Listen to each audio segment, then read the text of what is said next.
ధాన్యం కొనుగోలు చేయటం లేదని రాజన్న సిరిసిల్ల జిల్లా రైతులు రోడ్డెక్కారు. చందుర్తి మండలం మాడపల్లి వద్ద వేములవాడ కూరుట్ల ప్రధాన రహదారిపై రాస్తారోకో నిర్వహించారు. దీంతో భారీగా ట్రాఫిక్ జామ్ అయింది. సమాచారం అందుకున్న పోలీసులు రైతులకు నచ్చజెప్పే ప్రయత్నం చేసిన కలెక్టర్ రావాలంటూ రోడ్డుపై భీష్మించుకుని కూర్చున్నారు. ఇప్పటికే ప్రకృతి శాపం వల్ల నష్టపోయామని, మళ్లీ ప్రభుత్వం రైతులను ధాన్యం కొనుగోలు చేయకుండా నిర్లక్ష్యం చేస్తుందన్నారు. మరోవైపు బోయిన్పల్లి మండలి కేంద్రంలో ధాన్యాన్ని వెంటనే కొనుగోలు చేయాలని రైతులు బోయిన్పల్లి చౌరస్తా వద్ద ధర్నా చేపట్టారు. అధికారులు రారీ కొరత సాకుతో వారం రోజులుగా ధాన్యం కొనుగోలు నిలిపివేశారని, అలాగే క్వింటాలకు తరుగు పేరుతో 5 కిలోలు కట్ చేస్తున్నారని ఆరోపించారు.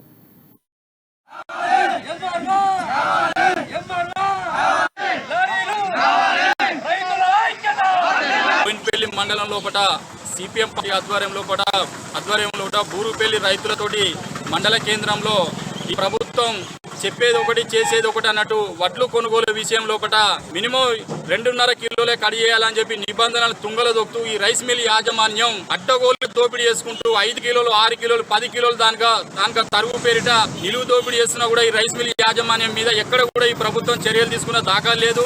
పేరుకేమో ఒక ప్రభుత్వం ఏమో రైతుల పట్ల ఖచ్చితంగా న్యాయం చేయాలని చెప్పి ఎన్నో గొప్ప మాటలు మాట్లాడుతున్నా కూడా ఇక్కడ క్షేత్రస్థాయిలో చూసుకుంటే మాత్రం రైస్ మిల్ నిలువు దోపిడీ చేస్తుంది. మరొక పక్క బూరుపల్లిలు కూడా ఇప్పటి వరకు కూడా యుద్ధ ప్రాతిపదికన కొనుగోలు చేయడం అనేది లేదు. ఇప్పుడు మరో వారం 10 రోజుల లోపల వర్షాకాలం సమీపిస్తున్నా కూడా మరి ఎక్కడికక్కడ కేంద్రాలలో కూడా వడ్లు అనేది నిలువగా ఉండిపోతున్నాయి. మరి ప్రభుత్వం ఎక్కడ కూడా చిత్తశుద్ధితోటి బోయిన్పల్లి మండలం లోపల సిపిఎం పార్టీ ఆధ్వర్యంలో